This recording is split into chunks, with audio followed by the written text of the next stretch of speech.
The horse was long gone, swallowed by the white fury that ate the world. Seth did not know if it had been an hour or a day since he'd fallen from the saddle. He only knew the pain had turned from a hot spike in his side to a dull, creeping ice that was slowly claiming his legs. He was dying. The thought came without fear, only a flat, tired acceptance. It was likely what he deserved. The wind didn't just howl, it screamed. It was the voice of the boy he'd shot, the one who hadn't even been shaving yet. The cattle job had been simple. Push a small herd across the border for a cut. But the rancher's hands had been waiting. It was a setup, a bloodbath over 50 head of scrawny longhorns. Seth had fired into the smoke, and when the air cleared, the kid was on the ground, his eyes wide and empty, staring right at the man who'd killed him. Seth's own wound was the price, a bullet from the kid's father, maybe a just payment. He tried to rise, and the snow crust broke, plunging him waist-deep into a drift. The movement sent a fresh wave of fire through his ribs and down his left side. Delirium was fogging his vision. The pines looked like men, their branches like arms reaching for him. He was freezing, his blood leaking dark and slow onto the perfect, unforgiving white of the Montana Territory. He had maybe 30 minutes left, if he was lucky. 20, if he was smart and just lay still. He pushed forward, dragging his left leg. One step, then another. He was chasing nothing, running from a ghost. He fell, catching himself on his raw hands. The snow was packed with ice crystals that sliced his palms. He didn't feel it. He only felt the deep cold. The cold that was inside him now, in his bones. He'd lost his hat, his rifle, and his right to live. All he had left was the biting guilt and the six-shooter heavy at his good hip. He was a fool, a killer of boys, and he was dying in a ditch of his own making. He staggered on, his mind going dark and then sharp in flashes. He saw the flash of the muzzle. He saw the red splash on the kid's gingham shirt. He saw his own father, turning his back on him 9 years ago in Missouri. He stumbled over a root and pitched forward, his face landing in the snow. He lay there, breathing it in, letting the cold numb his lips. It was easier to stop. Just stop. But something hard jabbed him in the knee. Not a rock, not a root. He blinked, the snow melting on his eyelashes. He lifted his head, every muscle screaming. It was wood, a straight line, a piece of plank, gray and weathered, sticking up from the snow. He clawed at it, his frozen gloves finding another. A step. He looked up. Through the driving snow, a shape darker than the gray sky loomed. A roof, sagging in the middle like a broken-backed horse. A building. It was a miracle. Or a final, cruel joke. He dragged himself, using the buried step as leverage. He crawled the last 20 feet. The building was a ruin, a small, abandoned chapel, clinging to the edge of the mountain pass. Most of the front wall was gone, but a low door, battered and hanging from one leather hinge, was still there. The wind howled straight through the broken bell tower, making a sound like a mournful pipe organ. This was no sanctuary. It was a tomb, but it was out of the wind. He reached the door and pulled himself up. His vision was swimming. He put his shoulder to the rotted wood and fell inside, collapsing onto a floor of dirt and ice. The blackness took him for a moment. When his eyes focused, he saw fire. It was a small, weak thing, built in a ring of stones in the very center of the floor, right where the aisle would have been. The smoke rose up to the gaping hole in the roof, and beside the fire, a figure rose from a pile of furs. He thought it was an angel, then a devil. It was a woman. She moved faster than any woman he'd ever seen. In one fluid motion, she was on her feet and a rifle was at her shoulder. The barrel pointed square at his heart. "Don't move," she snapped. Her voice was low and rough, like sand on rock. Seth didn't have the strength to move. He just stared, propped up on one elbow. He could see her face now in the firelight. She was young, maybe 20, but her eyes were old and hard. Black hair, tangled and wild. A man's coat, sizes too large, over a dress that might have been fine once. It was stained and torn. "Who sent you?" she demanded. Seth tried to speak, His throat was frozen. He coughed, and a spray of blood hit the dirt floor. The rifle barrel did not waver. I said, "Who sent you? Was it Creed? Did that bastard send you to fetch me?" "No!" Seth rasped. It was barely a sound. "Nobody. You're lying. Nobody comes up here. Not unless they're sent." He could see her finger tighten on the trigger. She meant to kill him. He didn't much care. "Just cold," he whispered. He tried to push himself up, to show he wasn't a threat, but the movement tore at his side. A groan ripped out of him, raw and involuntary. He slumped back, his head hitting the frozen earth. Lila watched him. Her eyes narrowed. She saw the blood on his coat now, a dark stain spreading from his side. She saw the gray color of his skin, the frost clinging to his beard. This wasn't one of Creed's men. They were hard, but they weren't half dead. This was just some drifter, shot up and stupid enough to get caught in a blizzard. He was a man, though, and men were trouble. Her first instinct was to shoot him and drag him back outside. It was cleaner, safer. She'd been here for 3 weeks, maybe 4. She'd lost count. She'd hidden from 2 patrols, eaten squirrels and bark, and kept this fire alive with wood from the pews she'd smashed. She had survived. She wasn't about to let this dying cowboy ruin it, but he groaned again. A low, pitiful sound. He wasn't a threat, he was a chore. She lowered the rifle, but kept it in her hand. "You bleed on my furs. I'll kill you faster than the bullet did." Seth blinked, trying to track her. She moved to him, kicking his boot. "Can you move?" He shook his head. She cursed, a short, violent word. She put the rifle down, but her hand went to her belt and pulled a long, mean-looking skinning knife. She knelt beside him. He could smell the wood smoke on her. And something else. Soap, faint, but it was there. "If you're lying," she said, pressing the flat of the cold blade against his cheek. "If you've got one bit of strength left to try something, I'll cut your throat before you can blink. You understand me?" Seth managed a nod. The steel was cold, a shock against his burning skin. "All right." She jammed the knife back in its sheath. She grabbed the collar of his coat and dragged him. It was a painful, jarring ride across the dirt floor. He gritted his teeth until his jaw ached. She pulled him close to the fire, onto a thin, worn blanket. He lay there, gasping. The fire was so warm, too warm. It made his skin prickle and burn. "You're a fool," she muttered. Not to him, but to the fire, to the wind. "A damn fool, coming up here to die." She looked at his side. The coat was stiff with frozen blood. "This coat's coming off." She didn't wait for his help. She was strong. She rolled him onto his good side, her hands rough and impatient, pulling his arm from the sleeve. When she rolled him back, the world spun, and he cried out. "Be quiet," she snapped. "You want every wolf in the territory to hear you?" She ripped his shirt open. The wound was ugly, a dark, ragged hole, high on his left side. It was still leaking. She stared at it for a long beat, her face impassive. Then she stood, grabbed a small pot, and scooped snow into it from a drift that had blown in through the broken wall. She set it on the edge of the firestones to melt. Seth's eyes were closing. He was so tired.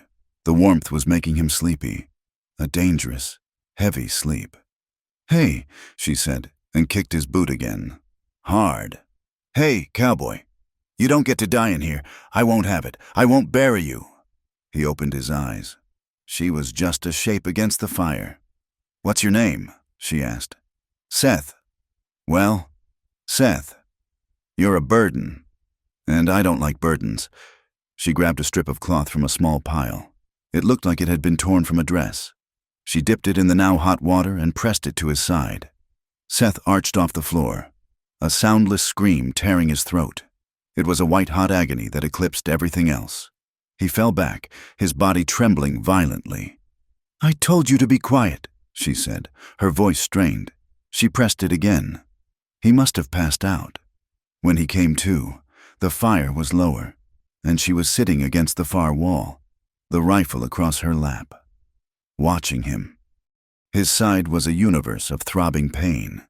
But it was a clean pain. He was covered with a thin blanket.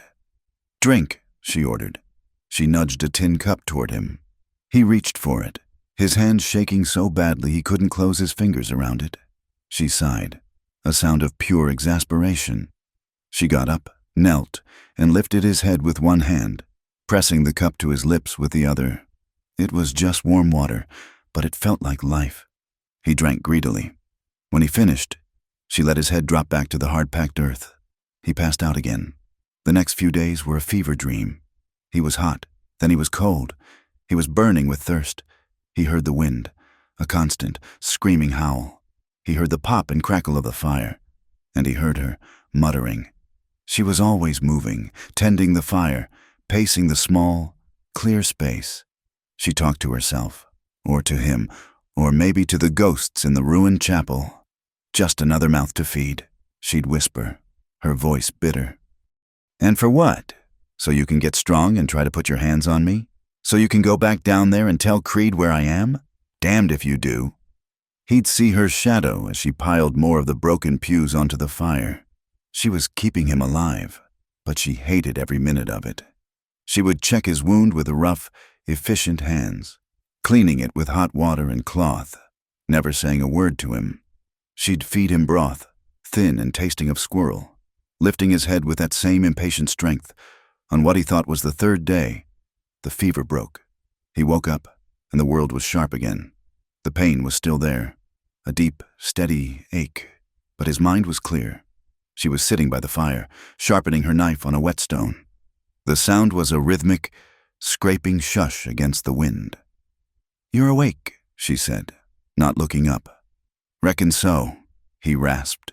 His throat felt like sandpaper. "Good. You can fetch your own water." She nodded toward the pot. He sat up slowly. The room spun, but he clenched his jaw and waited for it to settle. He was weak, weaker than a newborn colt. His side felt like it had been stitched with barbed wire. He looked down. His shirt was gone. His side was wrapped in clean, white strips of cloth. He looked at her. She was still sharpening the blade. "Shush, shush, shush. You saved my life," he said. She finally looked at him. Her eyes were the color of a winter sky, a pale, cold gray. "I kept you from dying," she corrected. "There's a difference. A dying man is trouble. A dead man is a problem. I'm just trying to avoid problems." "Where did you get this?" he asked, touching the clean bandage. "My petticoat," she said flatly, going back to her knife. "Now it's your bandage. Don't bleed through it. It's the last one." The silence stretched out, filled only by the wind and the knife. Seth looked around the chapel. It was a tiny, single-room building. Half the roof was open to the sky. Snow was piled high in the corners. In the back, by what was left of the altar, was her nest, a pile of furs, a saddlebag, and a small crate. His own saddlebags were near the door, his gun belt coiled on top. She had disarmed him. Smart. "Who are you?" he asked. "Lila. Lila. I'm Seth." "I know. You told me." She tested the blade on her thumb, then stood. She slid the knife into its sheath. "You're on my blanket. I want it back." He was lying on the thin, worn blanket she had first dragged him onto. He shifted, wincing, and pushed it away. He was on the cold dirt. She picked up the blanket, shook it out, and took it back to her side of the fire. She sat down, wrapped it around her shoulders, and picked up the rifle. She started to clean it. They didn't speak for an hour. Seth watched the fire, feeling the cold of the floor seep into his bones. He was alive, but he was a guest. No, not a guest, a prisoner, or a stray dog she hadn't decided to shoot yet. "What are you doing here?" he finally asked. She worked the cleaning rod down the barrel. "Surviving." "Hiding," he said. He'd heard her muttering. He remembered the name. "From Creed." Her hand stopped. She looked at him, and the coldness in her eyes was sharp enough to cut. "You know him." "Never heard the name." "Then don't say it. Don't you ever say that name again." "What are you hiding from?" She slammed the rifle down and stood, stalking over to him. She stood over him, her shadow blocking the firelight. "You want to know?" she whispered, her voice trembling with a rage that was terrifying. "I'm hiding from down there. I'm hiding from men who think they can buy a girl for $2 and a shot of whiskey. I'm hiding from men who think a fist is a good way to say goodnight. I'm hiding from ranchers who think no is a word they can beat out of you." She was shaking. He could see it. Men always take what they want. Cowboy, always. They take your work, they take your body, they take your life and don't even say thank you. So you just lie there and heal. And then you get the hell out of my chapel. She turned and went back to the fire, her back to him. A rigid, trembling line. Seth lay back, his heart hammering. He knew that kind of anger. It was the kind that came from fear. The kind that came from being hurt so bad you turned yourself into a weapon just to get through the day. He said nothing. He just closed his eyes and listened to the wind. He started to mend, slowly.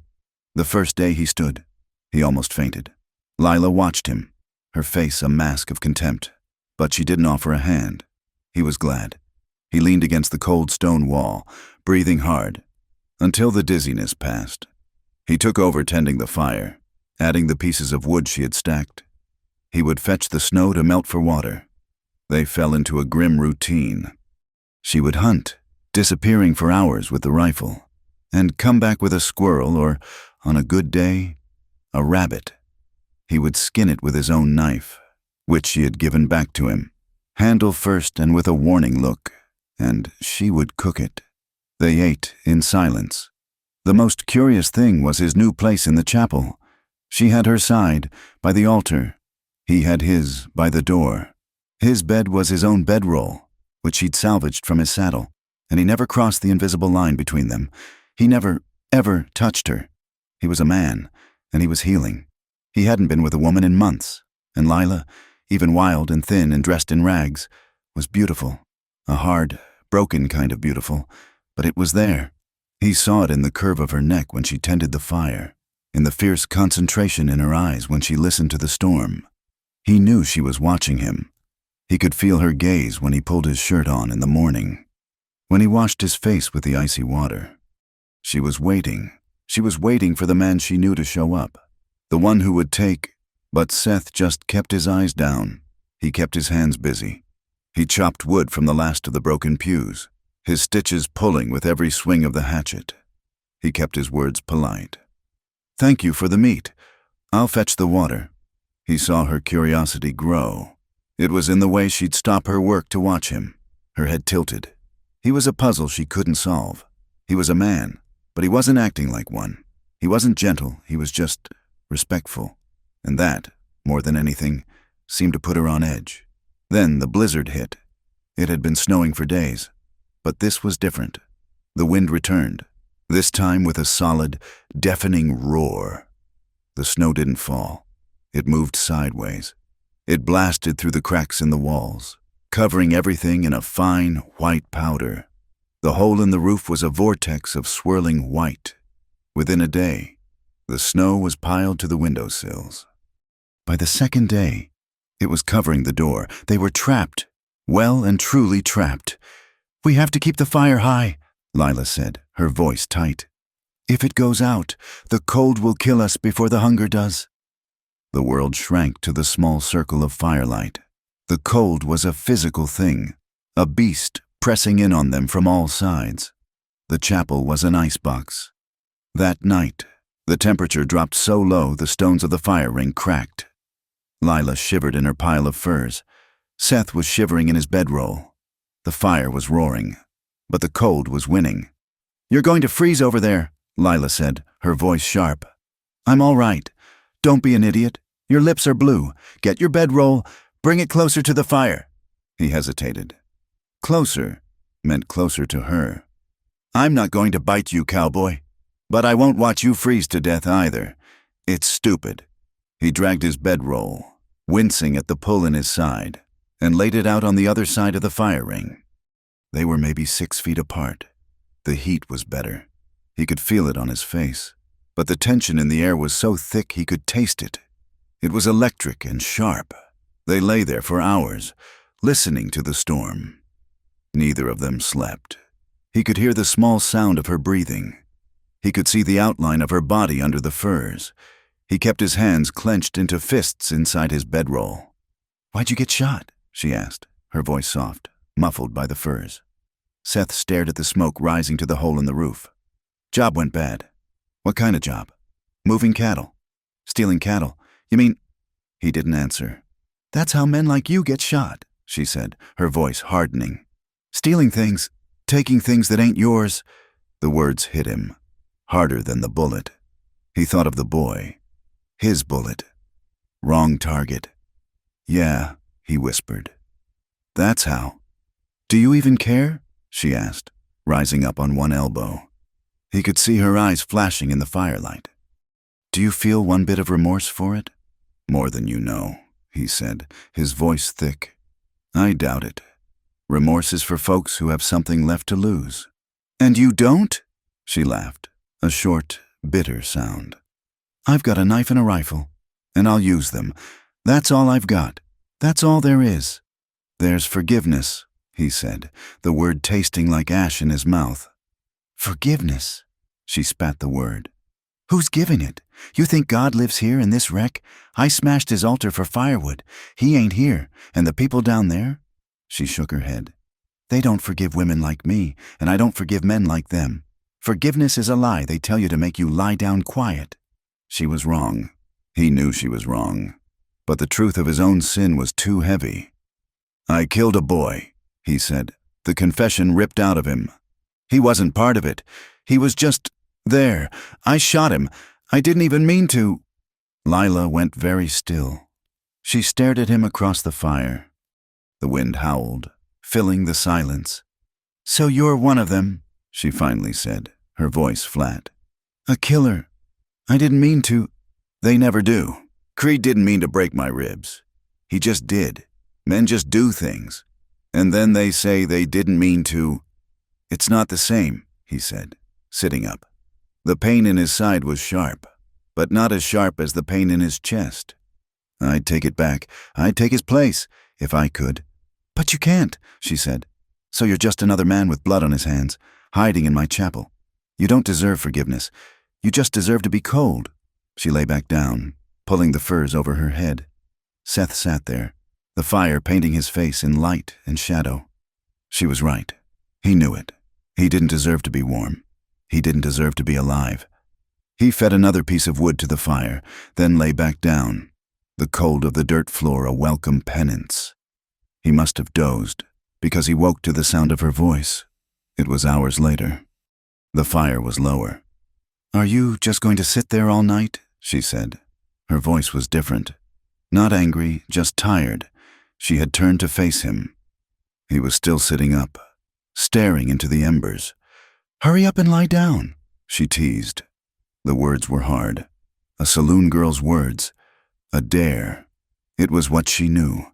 It was her armor. She was testing him, trying to make him the man she understood. Seth turned his head. He looked at her. He didn't see the hard words. He didn't see the saloon girl. He saw the woman who had torn up her own petticoat to bandage him. He saw the fear in her eyes when she'd spoken of Creed. He saw someone just as broken and haunted as he was. He didn't move. He just watched her, his gaze steady. He watched her until the teasing, brittle look in her eyes wavered, replaced by a flicker of confusion. Then vulnerability. He wasn't playing the game. His look wasn't hunger. It was something else. It was something close to reverence. He finally broke the gaze and lay down on his bedroll. He turned his back to the fire, and to her, keeping the cold, empty space between them. He heard her let out a breath, a long, shaky sigh, before she too settled into the silence. The snow did not stop for 4 days. It piled in silent, heavy drifts against the chapel walls, sealing the broken door shut, pouring through the gaps in the boards like white sand. The world outside was gone, erased. The world inside shrank to the flickering circle of the fire, and the cold was a living thing that stalked the edges of the light, always pressing closer. Their supply of wood, the smashed remains of the pews and the altar, was dangerously low. The last of the jerky was gone. They were living on thin, bitter broth made from boiled pine needles and the bones of the last rabbit. Hunger made them weak, and the weakness made the cold more potent. The first night of the great blizzard, Seth had stayed awake, feeding the fire stick by stick, while Lila slept fitfully on her side. The second night, she took the watch, her rifle across her lap, her eyes burning in the dim light. They were two separate, stubborn points of survival. On the third night, the cold was so sharp it felt like breathing glass. Seth watched Lila, huddled in her furs. Her shivering was constant, a violent, rattling tremor that shook her whole frame. He was no better, his own blankets offering little protection. "This is foolish," he said, his voice a low rasp. Lila's eyes snapped open. "What?" "We're freezing, separately." He pushed his bedroll with his boot, sliding it across the dirt floor until it was parallel to her pile of furs, just on the other side of the fire. "The fire's not enough. We need to share warmth, or one of us won't see morning." She stared at him, her face tight with suspicion. This was it. This was the moment the man she expected would finally show himself. "I'm not," she began, her voice hard. "I'm not asking you to." He cut her off, his voice flat. "I'm telling you, I'm cold. You're cold. Put your furs here, between us and the wall. I'll put my bedroll on the outside. We lie back to back. We don't talk. We just sleep. It's practical." He was offering his back to her, a position of vulnerability. Lila watched him for a long, silent minute. The wind screamed through the broken bell tower, a high, thin sound of absolute desolation. She was so cold, her feet were numb. She made her decision. Without a word, she dragged her furs and the thin blanket, arranging them against the stone wall, as far from him as she could while still being near the fire. He laid his bedroll down, leaving a foot of bare earth between them. He lay down first, his back to her. He heard her slide into her furs. The silence was louder than the storm. He could feel the heat from her body, a faint warmth that just barely crossed the space between them. He could hear her breathe. It wasn't enough. "This is still foolish," he muttered. He rolled over, facing her. She was already watching him, her eyes wide in the dark. "We have to be closer, or it's pointless." He didn't move. He waited. She gave a small, jerky nod. He pushed his bedroll until it touched her furs. Then, slowly, he lay back down, this time on his side, facing her. She did the same. They were 2 feet apart, the dying fire between them. "My blanket," he said. He reached for his top blanket, the heavy wool one, and unfolded it. With a quick flick of his wrist, he cast it over the space between them, covering her and himself. Now they were in a small tent of shared warmth. The air under the blanket was instantly warmer. He could smell the smoke on her, and the faint, clean scent of pine. He heard her let out a shaky breath. "Go to sleep, Lila," he whispered. "You first." He closed his eyes. Sleep did not come. His heart was a drum against his ribs. Every nerve in his body was aware of her. He could feel the heat rolling off her. He stayed perfectly still, his hands fisted at his chest. Sometime in the deep of the night, in the grip of a cold-induced tremor, his boot brushed her leg. Lila gasped. A small, sharp sound. She went rigid. "Sorry," Seth breathed. "Just be still." They lay there, rigid, their hearts racing in unison, until the exhaustion finally pulled them under. When he woke, the light in the chapel was a dim, heavy gray. The fire was almost embers. He was still on his side. Lila was too, but in her sleep she had curled toward the warmth, her face now only inches from his.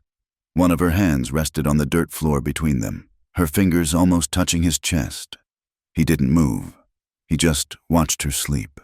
Her face, free of the waking hardness, was younger than he'd thought. There were faint freckles across her nose. Her lips were chapped, slightly parted. He felt a powerful, protective urge that had nothing to do with desire, and everything to do with it. He lay there until she stirred, her eyelashes flickering. Her eyes opened, and for a moment they were soft and lost. Then she saw him. She saw how close they were. She jerked back as if she'd been burned, scrambling out from under the shared blanket and putting the fire ring between them. "The fire's low," she snapped, her voice rough. She grabbed the hatchet and began to split the last piece of a broken pew. The storm broke 2 days later, the wind died, and the silence was as sudden and shocking as the blizzard had been. They dug their way out the door, emerging into a world that was blinding white. The snow drifted 10 feet high against the north side of the chapel.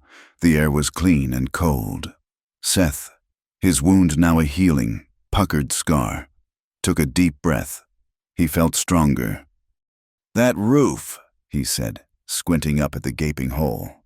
"We can't go through another storm like that. We have to patch it, as much as we can." Lila looked at him like he was crazy. "Patch it with what?" "The other pews, the ones that are still whole. We can break them down. Use the planks. That's our firewood. It's no good as firewood if we freeze to death from the snow piling up on us. We need shelter, real shelter." He found the chapel's rusted old ladder in a corner, one of its rungs broken. He fixed it, lashing it with strips of leather cut from his saddle. He was methodical, his hands sure. He climbed up into the rafters, the cold air biting at his face. The view was staggering, a sea of white peaks, endless and beautiful and deadly. He spent the day clearing the snow from the sagging roof beams, his side pulling in protest. Lila stayed below, feeding the fire, watching him. He could feel her eyes on him, studying him. The next day, he started pulling up the remaining pews. He used the hatchet as a pry bar, the shriek of old nails pulling from dry wood echoing in the small space. "You'll bring the whole thing down," she said. "It's coming down anyway," he replied, not looking at her. "This way, at least we get a say in how—" He worked for hours, his hands bleeding. He was weaker than he thought, and he slipped, sliding down the angled roof, catching himself just before he went over the edge. He lay there, breathing hard, his heart slamming. "You're a damn fool!" Lila's voice came from just below him. He looked down. She was on the ladder, her hand outstretched. "Give me the hatchet," she said. "I can manage. You're bleeding on the snow. Give me the hatchet and tell me what to do. I'm not letting you kill yourself. I still need you to chop the wood." He stared at her, then handed the tool down. She was surprisingly strong and fearless. She climbed onto the roof with him, her movements quick and certain, for the rest of the day. They worked together. He'd pry the boards loose, and she'd guide them, tying them with rope so he could lower them into the chapel. They didn't talk much, just hold this, or watch your footing. But it was the first time they had worked as a team. It was a new, strange feeling. It felt good. That night, they sat by the fire, exhausted, their hands raw. The roof was not fixed, but it was better. The largest hole was now covered with a patchwork of warped planks. It was ugly, but it was solid. "Why do you know how to do that?" Lila asked, rubbing tallow into her cracked hands. "My father was a carpenter, for a while." "What happened?" "He found whiskey, liked it better." Seth shrugged, staring into the flames. "Taught me how to build a straight wall before he left. Though, guess I should be grateful for that." Lila was quiet for a long time. "My mother," she said, her voice so low he barely heard it. "She was Shoshone. My father was some white trapper. I never knew him. He passed through, left her with me, and kept going." Seth turned to look at her. She was not looking at him. She was looking at her hands. "She raised me in the white settlements, taught me to read, taught me to keep my head down. The women hated her. The men looked at her. She was beautiful. She died of a fever when I was 14. A day later, the preacher who buried her told me I couldn't stay alone, that it wasn't proper." She picked up a stick and jammed it into the fire, her movements sharp and angry. "He sold me," she whispered, "to a saloon owner in Wyoming. For $50. Said it was to pay for my mother's burial. He told me I'd be a dancer, a hostess." She laughed, that same bitter, broken sound he'd heard before. "I was a hostess for about an hour. Then the owner, a man named Creed, took me upstairs. He told me what I really was, and that's what I've been ever since." Seth's hands clenched. He said nothing. There was nothing to say. "I was his property for 6 years, until he brought in a new girl, a blonde one from back east. He got drunk one night and he put his brand on me, the same one he puts on his cattle. Said I'd always be his." She was shaking, her voice thick with a rage that was old and deep. "2 months ago, he was gone, checking a line camp. I took his horse, his rifle, and all the money in his drawer, and I ran. I've been running ever since. I ended up here." She finally looked at him, her eyes bright with unshed tears and pure hatred. "So don't you talk to me about forgiveness. Seth, there's no forgiveness for men like him. And there's no forgetting." Seth's heart felt like it was being squeezed in a vice. He wanted to reach out, to touch her, but he knew if he did, she would shatter. Instead, he spoke. "The boy I killed," he said, his voice quiet. "His name was Thomas. He was 17. His father was the rancher who set us up. But the kid, he wasn't a fighter. He was just standing by the horses. I was firing at the smoke. I didn't see him." Seth held up his right hand. It was trembling. Not from cold, not from weakness. It was a fine, constant tremor. "It does this now," he said, staring at his own hand with a kind of detached horror. "Ever since I see his face, every time I close my eyes, he had freckles, like you." He looked at Lila. "You said I don't deserve forgiveness. You're right, I don't. You said I shouldn't be alive. You're right about that, too. When that bullet hit me, I was relieved. I thought, good, this is justice. But then I found this place, and I found you." He dropped his hand. "I'm just as haunted as you are, Lila, just by a different ghost." The air in the chapel changed. The confessions hung between them, raw and bleeding. This was a nakedness far deeper than skin. The tension that had been purely physical, a dangerous animal heat, was now something else. It was tangled up with their shame, their guilt, their desperate, buried loneliness. They still craved each other. But now, it wasn't just a simple bodily urge. It was a craving for the only other person in the world who understood the ruin. They began to watch each other with a new intensity, a silent, desperate hunger for connection. They went to their separate beds, but the space between them hummed. A few nights later, Seth woke to a sound that chilled him more than the cold. A scream. It was not a yell. It was a raw, choked, terrified sound. He was on his feet before he was even awake, his knife in his hand. Lila was thrashing in her furs, fighting something in her sleep. She was crying out, "No, get off me! No, please, Creed, no!" He crossed the space in 2 strides. He didn't think. He knelt beside her and grabbed her shoulders. "Lila, Lila, wake up! You're safe!" She came awake with a violent gasp, her eyes wide and blind with terror. She struck out, her fist catching him high on the cheekbone. He barely felt it. He just held her arms, gently but firmly. "It's me. It's Seth. You're in the chapel. You're safe. He's not here." Her breath was coming in ragged, painful sobs. She stared at him, her eyes slowly focusing. She saw who he was. She saw the concern on his face, and then she broke. The hardness that was her armor dissolved, and she collapsed, folding in on herself. A low, wounded sound came from her, the sound of an animal caught in a trap. He did the only thing he could. He sat on the furs, pulled her against his chest, and held her. He held her like he was holding splintered glass. He didn't stroke her hair. He didn't whisper comforts.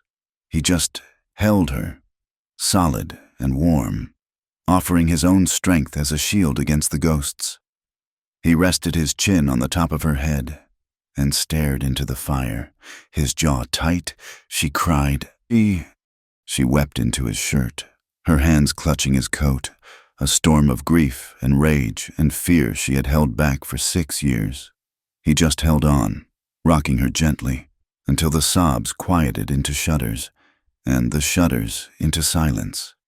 She didn't pull away. She just lay against him, exhausted. He felt her fall back asleep, her breathing finally evening out. He held her for another hour, the fire burning low, until his own arms ached. Then, carefully, he laid her back down on her furs and covered her. In the morning, she was awake before him. She was sitting by the fire, sharpening her knife, her back to him. The wall was back up, higher and thicker than before. She didn't mention it, and neither did he, but the tension was now unbearable. He had held her. She had let him. They had crossed a line, and there was no going back. The air was so thick with unspoken things it was hard to breathe. That afternoon, she was cleaning the rifle, her movements jerky. He was bundling firewood. "You're just going to stand there?" she snapped. He stopped, turning to her. "Stand where?" "Just looking at me, like you're waiting, like you're owed something. Because you held me." "I'm not," he said quietly. "I don't think that's what men do. They do one small, decent thing, and they think it buys them the right to the rest of you. I'm not them. Lila." "Aren't you?" She stood, throwing the cleaning rag down. She walked right up to him, stopping so close he could see the angry flecks in her gray eyes. She was trembling. "You want me. Don't lie. I see you watching me. You're just like them. You just have more patience." "I want you," he admitted, his voice low. "But not like them." She laughed, a harsh, brittle sound. "There is no not like them. There's only one way. Taking—" She poked him in the chest. "So go on. Take it. Prove me right." He didn't move. He just looked at her, his heart breaking. She saw his stillness, his refusal to be the man she needed him to be, and it made her angrier. She was desperate to break the tension, to get back to a world she understood. "Or are you a coward?" she taunted. "Are you afraid?" She leaned in, her lips inches from his. "Dare you to kiss me, cowboy, just once. That's all you get. One kiss. Prove you're a man." He looked at her mouth, then back to her eyes. He saw the dare, but beneath it, he saw the terror. She was testing him. She was begging him to be different, even as she dared him to be the same. Slowly, he lifted his hand, not to grab her, but to cup her cheek. His thumb was calloused, and it brushed gently against her skin. She flinched, but didn't pull away. "Just one," he whispered. He leaned in. He didn't crush his mouth to hers. He didn't take... He kissed her. It was slow. It was deep. It was so gentle it was almost painful. He kissed her like she was the first water he'd seen after a month in the desert. It was a kiss of reverence, of sorrow, of a deep, aching hunger that was more than just physical. He tasted the smoke on her, and the salt of her fear. Lila's hands, which had been fisted to push him away, slowly uncurled. A small, confused sound came from her throat. Her eyes fluttered closed. He kissed her for a long, slow count of 10. He felt the fight go out of her, replaced by a trembling, hesitant response. And then, just as she began to lean into him, he pulled away. He kept his hand on her cheek, his thumb brushing her skin. Lila's eyes opened. Her lips were trembling. She looked stunned, lost. The hardness was gone, washed away by a kiss that hadn't taken anything from her. You're not like them," she whispered, the words full of disbelief. Seth looked at her, his own heart aching. He wanted to kiss her again. He wanted to lay her down on the furs and never stop. "I want to be," he said, his voice raw with the truth. "But better."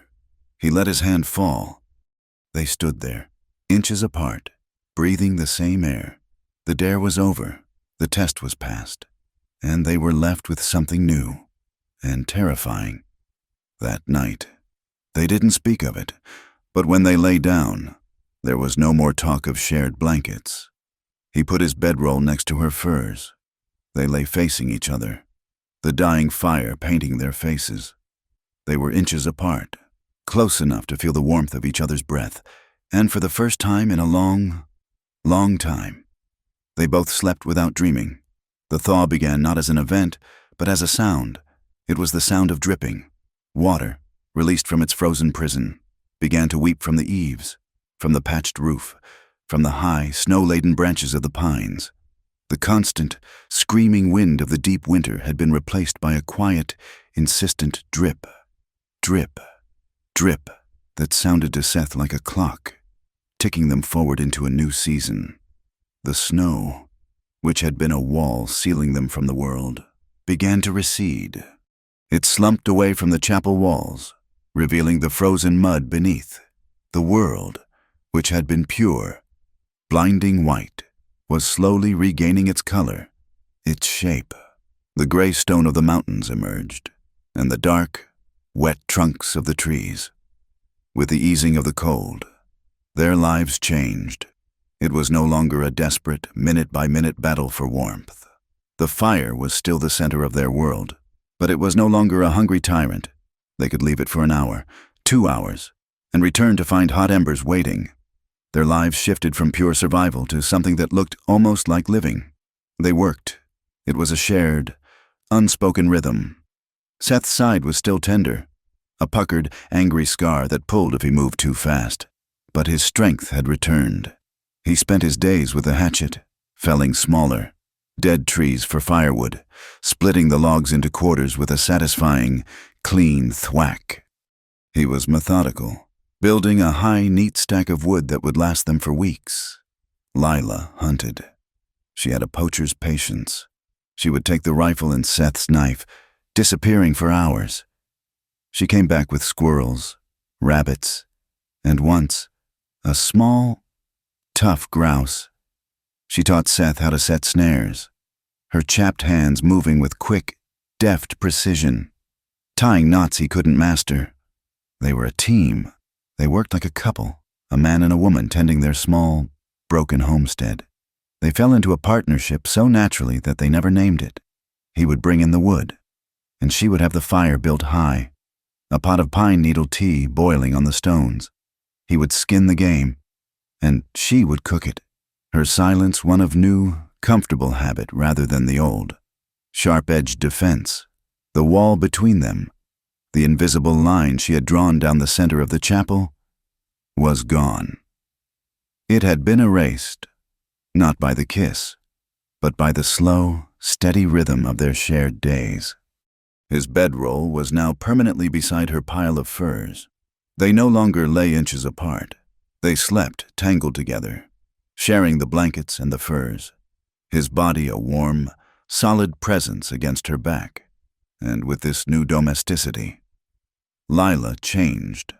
The hard, brittle woman was still there, but something else was emerging. A lightness, a playfulness. The teasing began in the mornings. It was her old armor, but the barbs were gone. Seth would wake first, his internal clock set by years of ranch work. He would slip from the blankets, moving quietly so as not to wake her, and stir the embers. One morning, as he knelt by the fire, her voice came from the pile of furs, low and sleepy. "You're stirring it too hard. Cowboy, you'll scare the heat away." He looked over his shoulder. She was watching him, her black hair a wild tangle on the furs, her gray eyes soft with sleep. He smiled, a slow, unused expression. "And good morning to you, too." "It's only a good morning if you have coffee," she muttered, sitting up, the fur pooling around her waist. "And we don't have coffee, so it's just a morning. We have pine tea." "Pine tea tastes like a tree. I want coffee. When we get down the mountain, I'll buy you a barrel of it." She watched him, her head tilted. "You'd do that?" "A man ought to keep his woman supplied with coffee," he said, the words slipping out before he could stop them. Lila's breath hitched. His woman. The words hung in the air, potent and new. She didn't deny it. She just pulled the fur up to her chin, her eyes suddenly shy. "Well, hurry up with the tea, then." He was washing in the bucket of snowmelt, the icy water a shock to his skin. She came up behind him, her bare feet silent on the dirt floor. She ran one cold finger down his spine. Seth flinched, not from her touch, but from the sudden, electric jolt it sent through him. "You're jumpy," she teased, her voice a low purr. "I'm cold," he said, reaching for the scrap of cloth he used as a towel. "Are you?" She pressed her body against his back, her arms sliding around his waist. She was cold, but the places she touched him burned. "I could warm you up." This was the saloon girl, the woman who knew how to use her body as a weapon and a tool. But it was different now. There was no transaction in it. It was a question. Seth turned in her arms, his hands finding her waist. He looked down at her, his expression serious. "You're already warm," he said. He kissed her forehead. Just a simple, firm press of his lips. It was a dismissal of the game, and an acceptance of her. It flustered her more than if he had taken what she offered. She pulled back. Her cheeks flushed, and went to busy herself with the snares, muttering about his being a strange, cold-blooded man. He was not cold-blooded. He was simply careful. He was careful with her.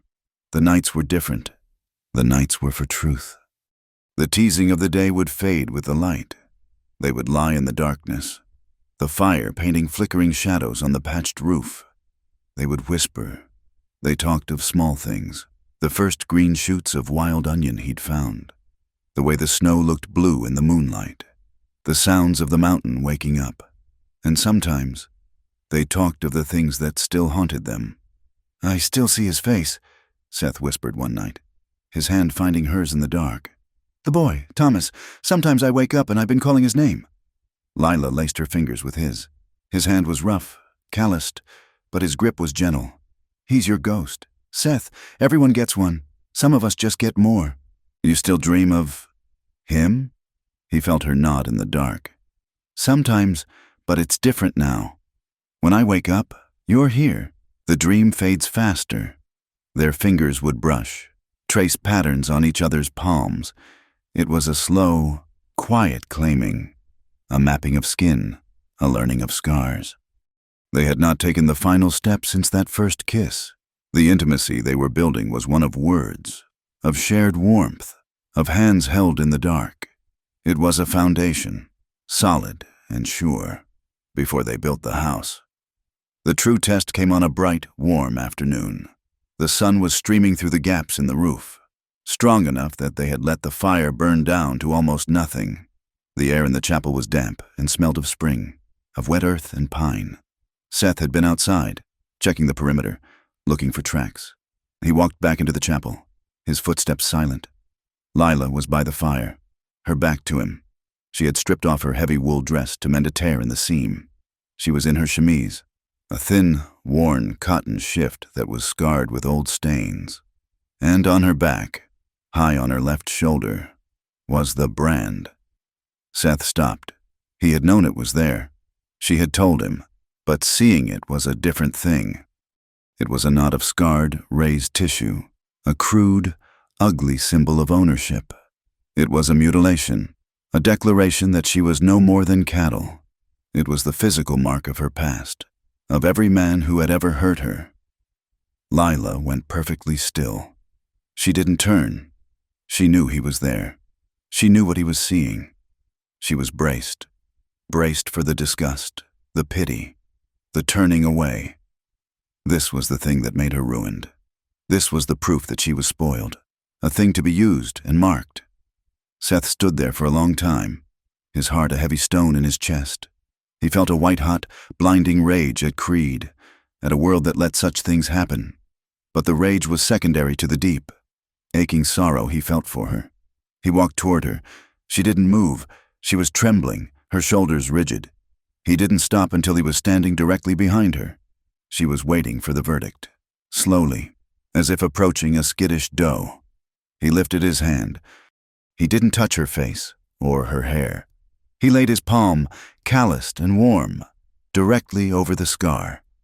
Lila flinched, a violent shudder, but she did not pull away. She made a small sound, a choked-off sob. No one had ever touched it. It was a place of shame, a place to be hidden. Seth didn't stroke it. He didn't recoil. He just held his hand there, covering the mark, his warmth seeping into her skin. He was covering the brand with his own touch. "Now you've seen it," she whispered, her voice thick. She still had not turned. "Now you know what I am." She waited. "I know what you are," he said, his voice low and raw. She squeezed her eyes shut, ready for the final rejection. "You still want me?" She forced the words out. It was the question of her life. Seth moved his other hand to her shoulder, his thumb brushing her collarbone. He leaned his forehead against her hair, which smelled of wood smoke. "I never stopped," he replied. He felt the tension break in her. It left her in a single, ragged exhale. She turned in his arms, her face wet with tears. She hadn't known she was crying. She looked at him, her gray eyes stripped bare of all pretense, all armor. She was just Lila. He looked at her, and she was the most beautiful thing he had ever seen. Not in spite of the scar, or the past, but because of it, because she had survived it. This time, when he kissed her, there was no hesitation. He lifted her into his arms, his bad side pulling, but he didn't care, and carried her the few feet to their bed of furs. Their first night together was not a storm. It was a settling. It was raw and quiet and sacred. He laid her down, and for a moment, he just looked at her. He saw the fear flicker in her eyes, the old habit of bracing for pain. "Lila," he said, his voice rough. He touched her cheek. "Look at me, just me. No one else is here." He undressed her slowly, with a reverence that was almost painful. He kissed the places that had known violence. He kissed her shoulder, her wrists, the hollow of her throat. He was unmaking her past, one touch at a time. She was trembling. "I don't know how," she whispered, her voice breaking. "How what?" "How to be like this. I only know how to be what they paid for." "There's nothing to know," he said, his own shirt hitting the floor. "Just be here, with me." He held her, for a long time, just held her. He let her feel his warmth, his stillness. He let her feel the steady beat of his heart against her. He was not taking. He was not in a hurry. He was holding her like a vow, not a possession. When they finally made love, it was slow. It was a discovery.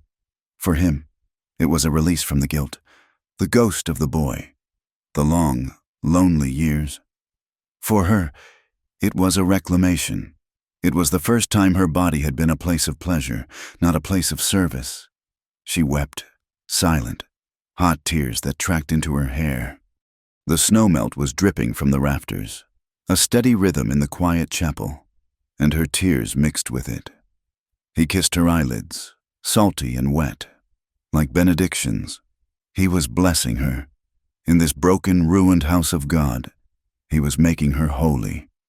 Later, they lay tangled, her head on his chest, his hand stroking her hair. The silence was full and peaceful. "Seth?" she said into his skin. No one." She couldn't finish. "I know," he whispered. He held her tighter. "Sleep. I'm not going anywhere." The next day, everything was new. The light seemed brighter. The air felt cleaner. Lila was quiet, but it was a soft, wondering quiet. She moved around the chapel with a new grace, her body no longer a tense, coiled spring. She was gutting a rabbit he had snared, her hands moving with the practiced efficiency she always had. Seth was nearby, mending his boot. Suddenly, she stopped. Her hands, covered in blood, were still. She was staring at the rabbit, but she wasn't seeing it. A single tear fell onto the dark fur, then another. She began to weep. It was not the racking sobs of her nightmare. It was a deep, quiet, overwhelming grief. Seth was at her side in an instant. "Lila, what is it? Did you cut yourself?" She shook her head, tears streaming down her face. She looked at her bloody hands, then at him, her expression one of utter, heartbreaking revelation. "No man," she whispered, her voice choking. "No man ever treated me like I was worth soft hands. Not ever, until you." She wasn't just talking about the night before. She was talking about the morning tea, the shared blanket, the kiss on her forehead, the hand that covered her scar. She was crying for the 6 years of brutality, but also for the 1 month of tenderness that had undone it all. Seth's heart ached. He didn't have the words. So he acted. He took the knife from her hand. He gently took her wrists and led her to the bucket of water. He washed her hands, his own large, rough hands cleaning away the blood, his touch careful. Then he pulled her into his arms, her head resting on his shoulder, and just held her while she cried. He finished cleaning the rabbit himself. The spring came on in earnest. The pass was clearing. The air was warm. It was time to go. The chapel had been a sanctuary, but it was a ruin. They couldn't stay. "Where will we go?" Lila asked one night as they sat by the fire, eating the last of the roasted rabbit. "Down," Seth said. "Into the valley. We can follow the river south. Find a town where no one knows us. And then what? And then we start. I can find work, a ranch, a carpenter, anything. We save up. We get a small patch of land, something no one can take from us." Lila looked at him, her eyes wide with a hope she had never dared to feel. "A patch of land? For us?" "Just people, Lila," he said, repeating his own words, believing them now. "We can be whoever we say we are, Mr. and Mrs. Seth." "Whatever," she smiled, a real, genuine smile. It transformed her face. "Mrs. Seth." She tried the name. It sounded strange and wonderful. "I like that." They had a future. It was a small, fragile thing, but it was theirs. They would leave in 2 days, when the last of the snow on the pass had melted. The next day, Lila was on the ridge above the chapel, gathering the last of the wild onions. The air was clear, and she could see for miles. She looked down at the valley, the one they would soon be walking into, and she saw them. They were distant. 5 riders, moving slowly, picking their way up the trail from the valley floor. They were too far away to see faces. But one man, the one in the lead, had something tied to his saddle. It was a splash of color against the brown and gray of the landscape. A red scarf. Lila's blood went cold. It was Creed's ranch sign, the scarf he always wore, or the one he gave to his lead man. She didn't wait. She dropped the onions and ran, sliding down the muddy slope, stumbling, catching herself, her heart a cold stone in her chest. The terror was back, instant and complete, choking her. She burst into the chapel. Seth was packing his bedroll. He looked up, smiling. The smile died when he saw her face. She was white as snow, her eyes wide with a panic he hadn't seen since her nightmare. "He's here," she gasped, her hands clutching the doorframe. Seth was on his feet, his hand on his gun. "Who?" "Creed. His men. 5 of them. I saw them on the trail. They're coming up the mountain. They're looking for me. They saw the smoke." She was already moving, grabbing her furs, her rifle. She was the trapped animal again. "I have to go," she said, her voice fast and frantic. "I have to lead them away. You stay here. Hide. They aren't looking for you." "When they're gone, you go south. Go to Oregon. Get your land." She was pushing him toward the back wall, toward a loose board they had used to come and go. "Lila, stop! You don't understand. He'll kill you. He'll kill you just for being with me. Go!" She was going to run. She was going to sacrifice herself. She was going to run, just as she had for months. And she would run until he caught her. Seth grabbed her arms. He held her still. "No," he said, his voice a low, hard command. "Seth, please, you don't know him." "I know you," he said, his eyes locked on hers. He wasn't scared. He was angry. "I'm not letting you go." He released her and turned, not to the loose board, but to his own saddlebag. He began checking his pistol, his movements economical and deadly. "What are you doing?" she whispered, her panic turning to confusion. "Didn't you hear me? I'm leaving. You're safe." He looked up at her, his face grim. "I heard you, and I'm telling you, you're not going alone." He shoved his pistol back into its holster and grabbed his bedroll. "If you run, I run too. That's the end of it." Lila stared at him. No one had ever chosen her. No one had ever stood with her. They had only taken from her, or hidden from her. He was choosing her trouble.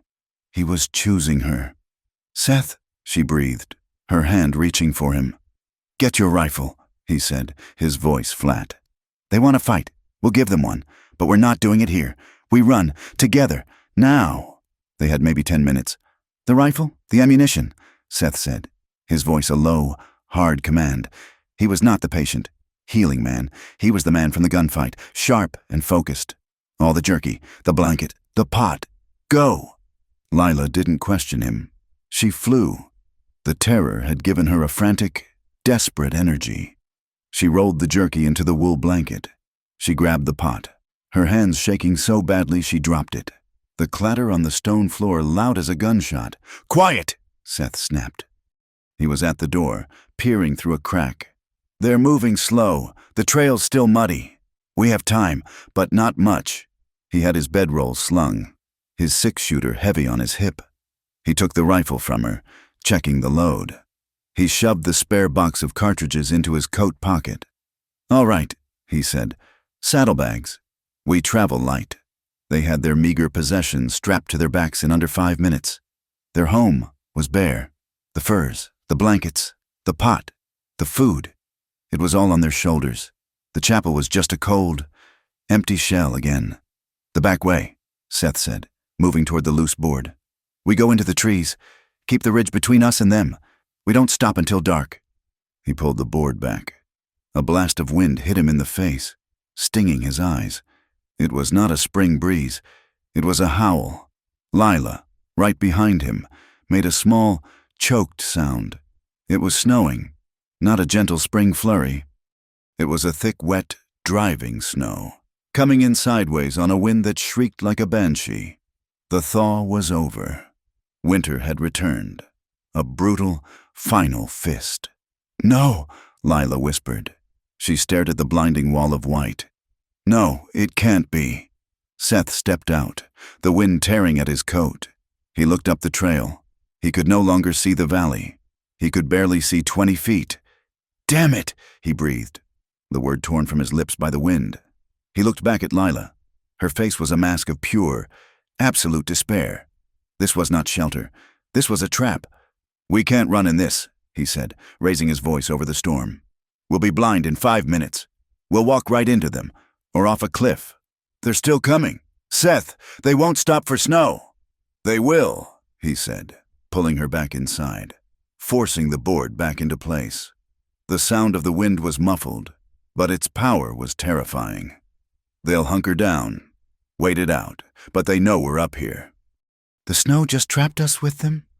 Lila slid down the wall, her pack still on her back, and buried her face in her hands. Her shoulders shook. She was a rat in a barrel, and the water was rising. Seth stood in the center of the room, the tension coiling in his gut. The chapel was no longer a sanctuary. It was a tomb, and the men outside were waiting to bury them. "Unpack," he said, his voice grim. "What?" "Unpack. We're staying. We'll be here for a day. Maybe 2. We need the food. We need the fire. And we need to be ready." He dropped his own pack and began to rebuild the fire. His movements quick and angry. The hope of the morning. The plan for their future. It was all gone. Erased by the white. The next 2 days were a kind of slow, waking nightmare. The blizzard raged. The world was reduced to the gray, smoky interior of the chapel. The constant, maddening scream of the wind, and the sound of their own breathing. The fear was a third person in the room with them. It sat at the fire. It lay with them in the furs. Every crack of a freezing branch, every scrape of ice falling from the roof, was the sound of Creed's men. Lila was wound tight, her body a coiled spring. She sat with her knife in her hand, staring at the door. She barely spoke. Seth was the opposite. He was a creature of grim motion. He could not be still. He knew they were exposed. The men were out there, camped in the pines, waiting. On the first morning of the storm, he pulled his coat on tight. "Where are you going?" Lila asked, her voice sharp with panic. "To set a welcome," he said. He grabbed his hatchet and the coil of leather rope. "Seth, no, they'll see you." "They can't see their own hands. I won't be long." He slipped out the back. He was swallowed by the white. Lila paced the chapel, her heart hammering, convinced he was gone, that he had left her. He came back an hour later, covered in ice, his face raw from the wind. He was carrying a tangle of rusted cans he'd salvaged from the dump heap they'd made, and the old, cracked iron bell from the ruined tower, the one that had fallen near the door. He didn't explain. He sat by the fire, his hands shaking from the cold, and began to work. He cut the leather into thin, strong strips. He tied them to the cans, to the bell clapper. "What is that?" Lila whispered. "A warning." He went out again, this time on the north side. He was gone for 2 hours. Lila thought she would go mad from the waiting. When he returned, he was exhausted, but his eyes were hard. "What did you do?"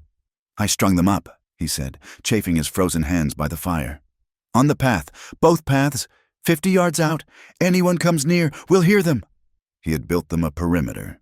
He had not run, he had dug in. He was preparing to fight. The tension in the chapel changed. The raw panic was still there, but beneath it, something else was growing. The intimacy they had found, the night they had shared, it was still there, amplified by the fear. They were pressed together, 2 bodies against the cold, 2 souls against the darkness. At night, they lay in the furs, not for love, but for survival.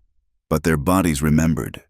His arm would be around her, her back pressed to his chest, and his heart would hammer.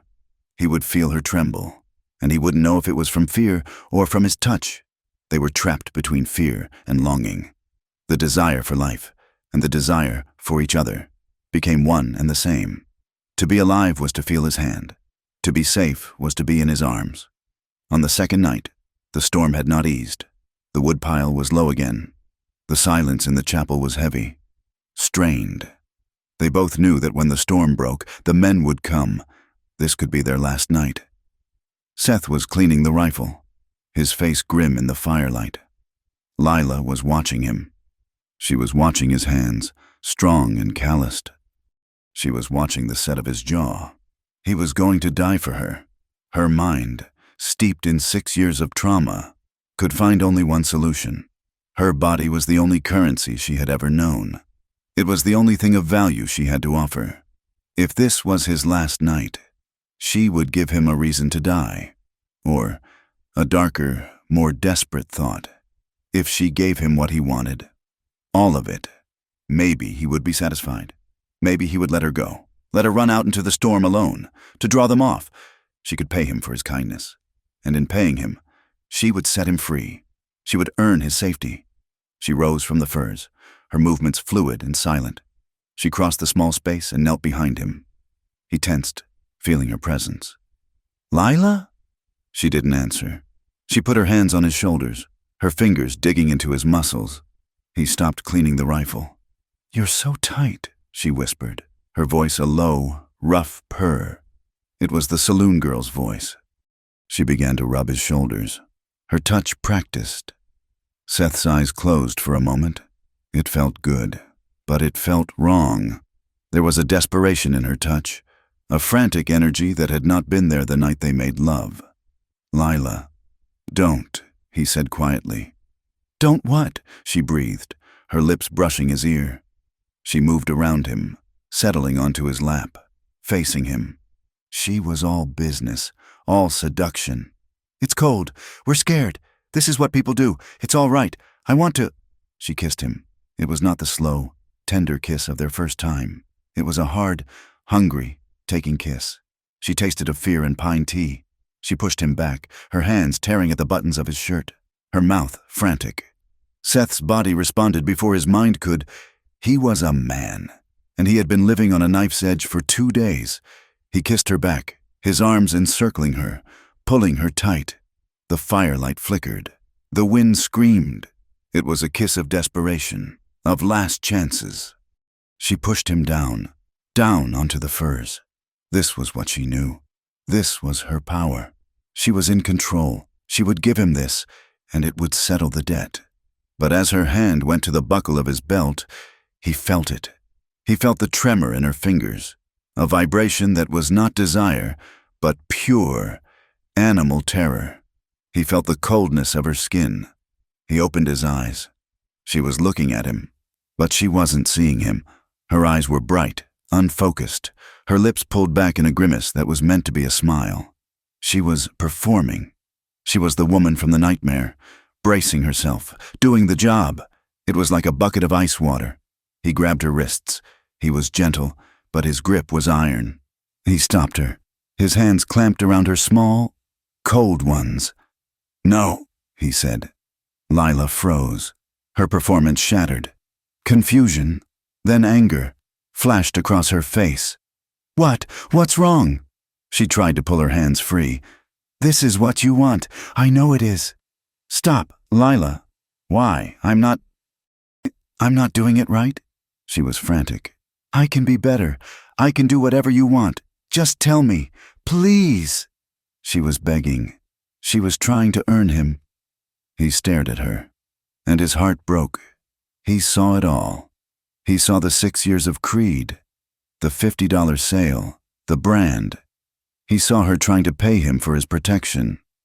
He sat up, pulling her with him. He held her hands tightly, forcing her to be still, forcing her to see him. "Lila, look at me." Her eyes were wild, full of tears. "Let me go, Seth. Let me do this. I have to." "Why?" he asked, his voice raw. "Why do you have to?" "Because you're going to die," she sobbed, the truth ripping out of her. "He's going to kill you, and it's my fault. I have to pay you. I have to make it right." The words hung in the smoky air. He let go of her wrists and cupped her face, his rough hands a cage of tenderness. He made her look at him.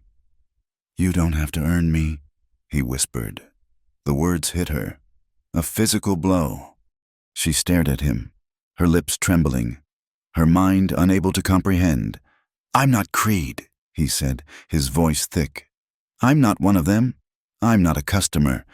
You don't pay me. What we have, it isn't a transaction. I am here because I choose to be. I'm with you because I want you. Not this. Not the woman they made you be." She shattered. It was not a cry of grief. It was a cry of release.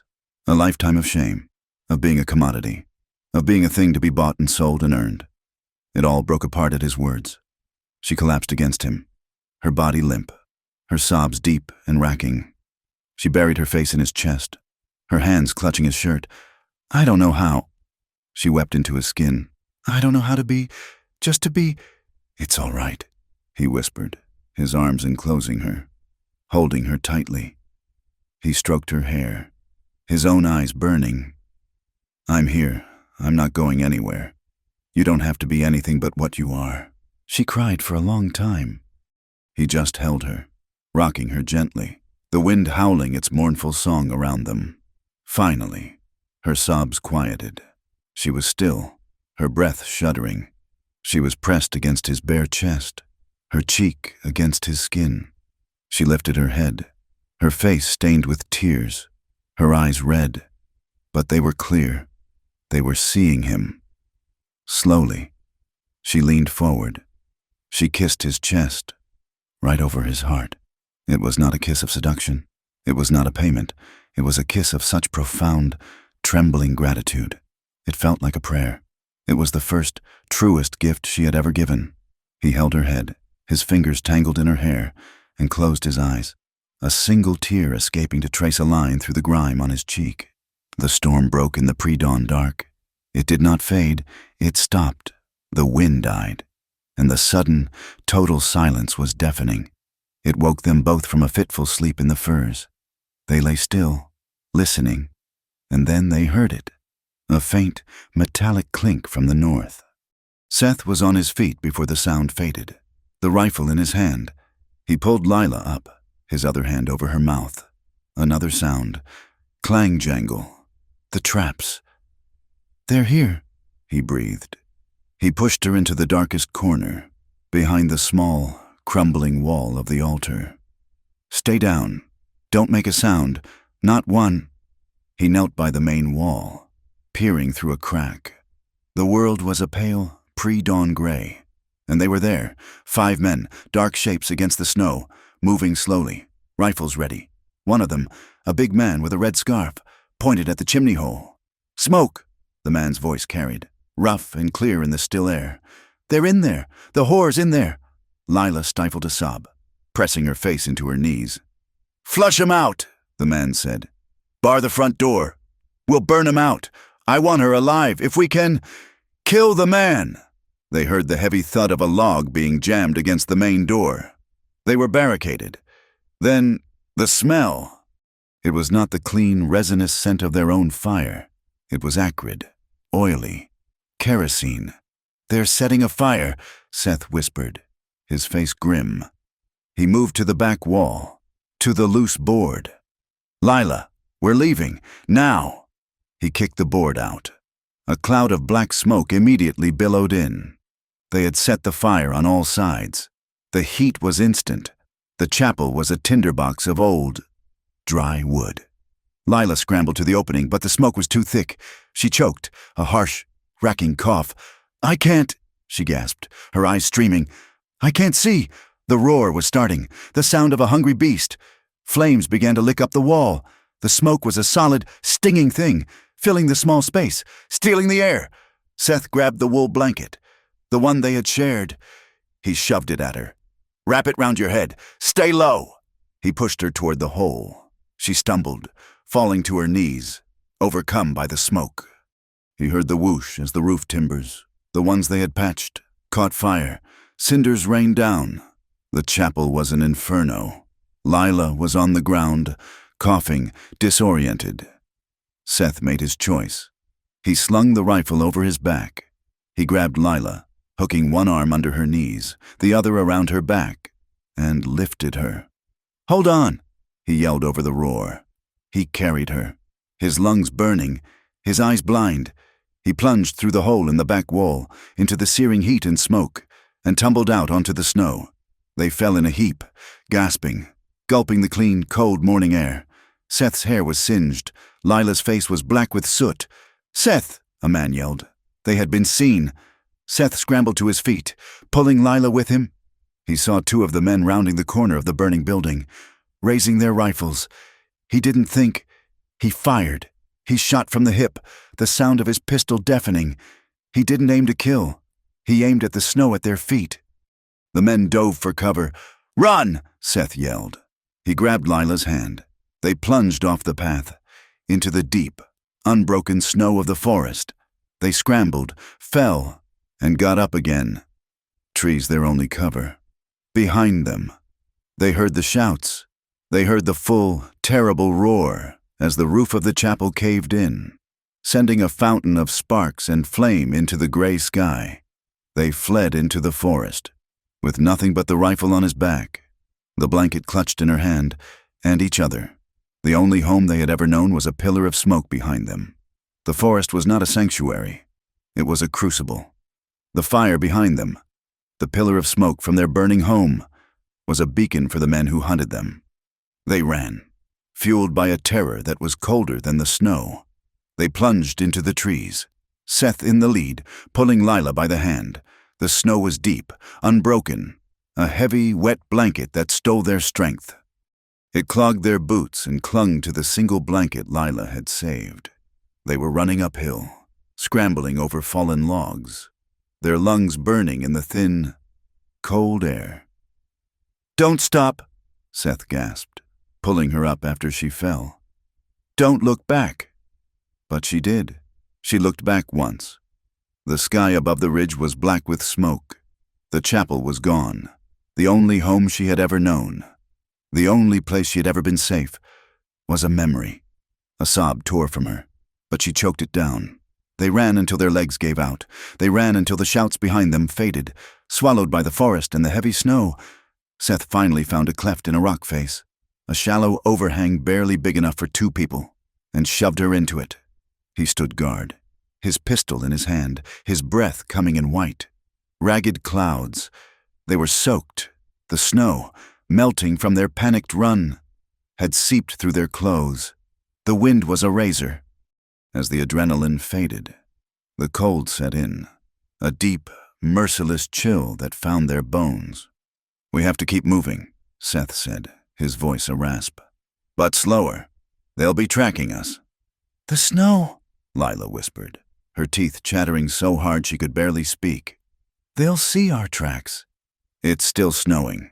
It'll cover them, if we're lucky." He looked at her, his face grim. Her hair was matted with soot and melting ice. "We have to go where they won't look. Up." For 3 days, they moved. They were no longer a man and a woman. They were animals, ragged and hunted. They moved through the thickest pines, across wind-blasted ridges where the snow was thin, and through creek beds where the icy water numbed their feet, all to hide their trail. They ate nothing. They drank melting snow. At night, they did not sleep.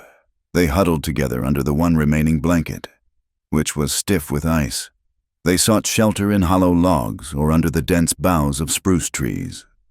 They would press their bodies together, sharing a desperate, flickering warmth, and listen. Every snap of a twig, every call of a night bird, was Creed's men. On the 4th day, Seth's strength, already taxed by his healing wound, began to fail. But he saw the tremor in Lila's hands, the blue tint of her lips. He took the rifle, which he had carried, and pushed it into her hands. "You have to," he said. He sat on a log, his head in his hands, while she hunted. She was gone for an hour, and it was the longest hour of his life. He heard the single, sharp crack of the rifle. She came back with a squirrel. It was small, but it was life. They had no way to make a fire. The men were too close. Seth skinned it with his knife, his hands clumsy and numb. They ate the meat raw. The blood was hot in their mouths. They tore at it like wolves. Their civilized selves burned away with the chapel. They found a shallow cave that night, a dark crack in a granite cliff. It was no more than a hole, but it was out of the wind. They crawled in, pulling the blanket over the entrance. It was the first time they had been in true darkness, away from the endless, reflecting white. They were ragged. Seth's beard was matted with ice. Lila's dress was in tatters, her hands bleeding from cuts she didn't remember getting. They were thin, and they were hollowed out by fear and hunger. Lila began to shiver. It was not from the cold. It was a deep, internal tremor, a collapse. "It's me," she whispered into the darkness. Seth, lying beside her, his body aching with cold, turned his head. "What?" "It's me. I'm the poison." Her voice was dead, flat. "The chapel was fine. You were fine. Then I came. And now, I brought this." "Lila, that's not true. Creed's men—" "It is true." She began to weep, but they were not the hot, freeing tears she had shed in his arms. They were cold, quiet tears of despair. "He'll never stop, and anyone I touch—" "Anyone who's kind to me, they get burned." She was staring at the dark rock above them. "Maybe the world is right. Maybe women like me. Maybe I'm just cursed. I'm not meant to be warm. I'm not meant to be safe. I'm just a thing to be used up and thrown in the fire." She was reciting the sermon that had been beaten into her for 6 years.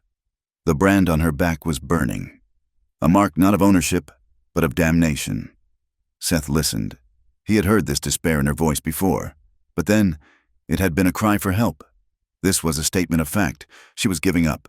She was letting the cold, dark world win. He was suddenly, violently angry. He was not angry at her. He was angry at Creed, at the world, at the fate that had ground this strong, beautiful woman into believing she was worthless. He grabbed her, his fingers biting into her shoulders.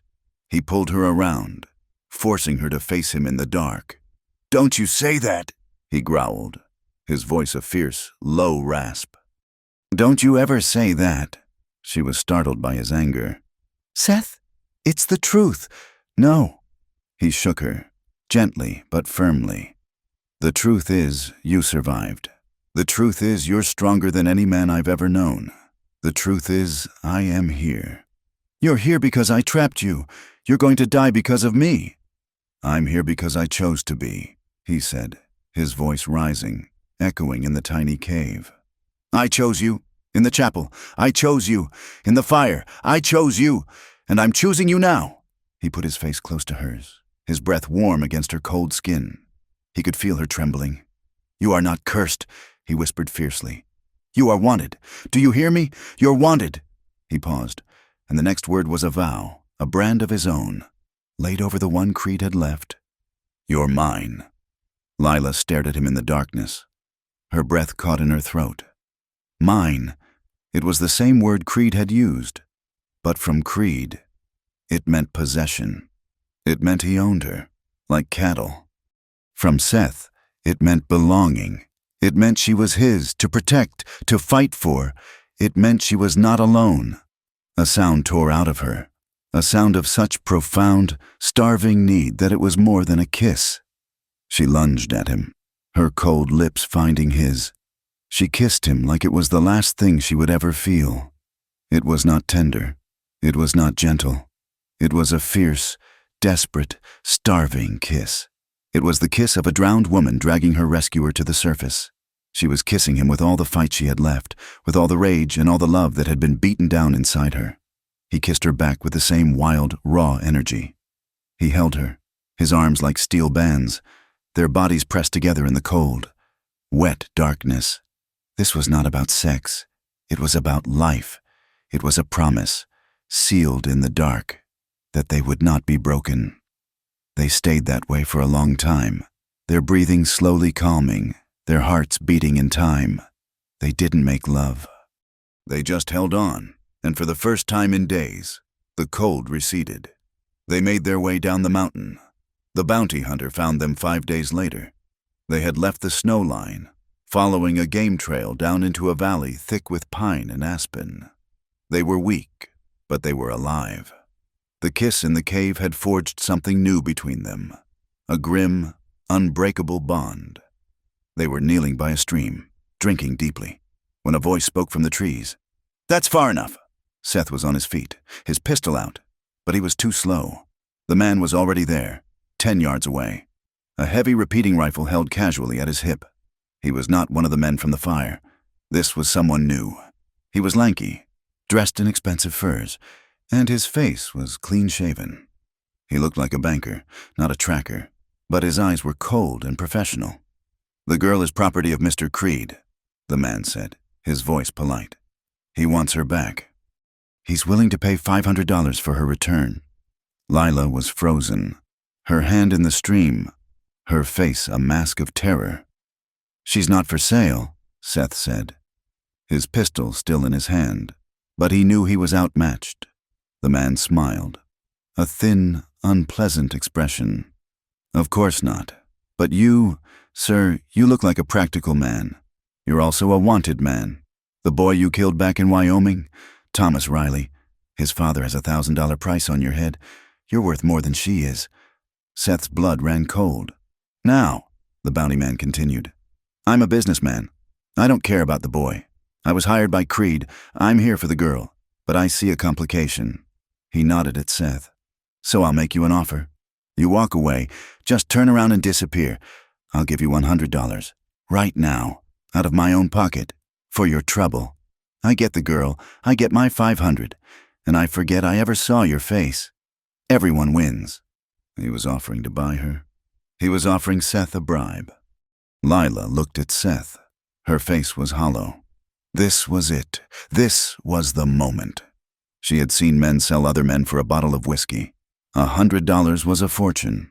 It was his life. He could walk away, and he would be free. She braced herself. She knew, with a terrible, sinking certainty, what he would do. Every man had a price. Seth looked at the man. He looked at the rifle. He looked at Lila. He saw the despair on her face, the dead certainty that he would betray her. He holstered his pistol. The bounty man smiled. "A wise choice, Mr. Seth." "You're right," Seth said. "I'm a practical man." He took one step toward the man. Then he drew. It was not the slow, uncertain draw of a carpenter.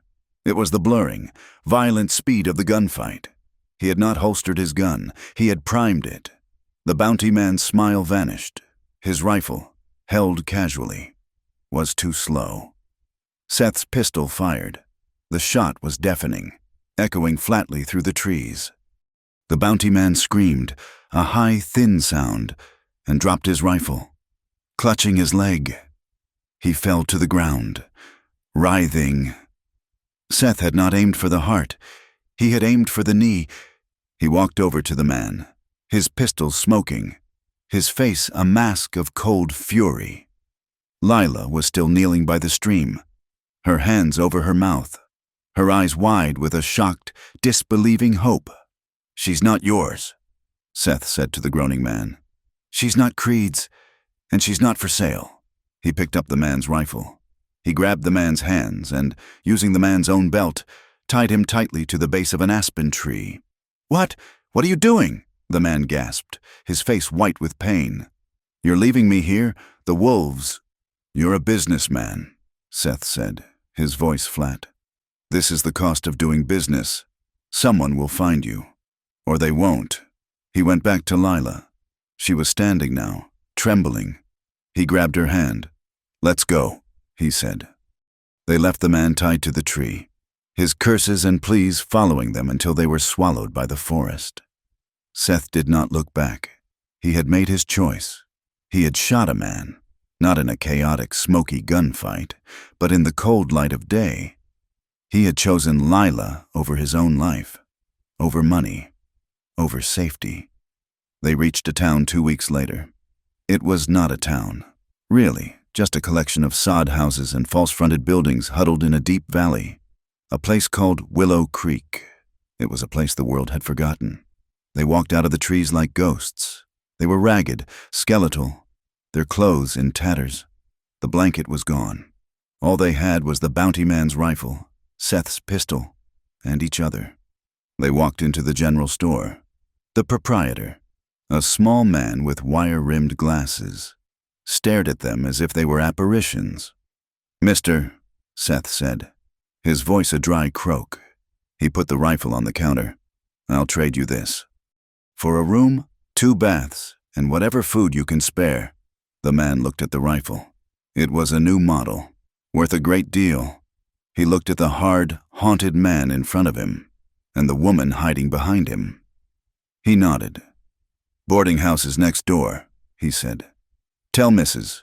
Gable I said to put you up, and to send for the doc." They got a room. It was small, under the eaves, with a lumpy mattress and a single window. It was paradise. They bathed. They scrubbed away weeks of soot and blood and grime and fear. They washed away the mountain. That night, they lay in the bed.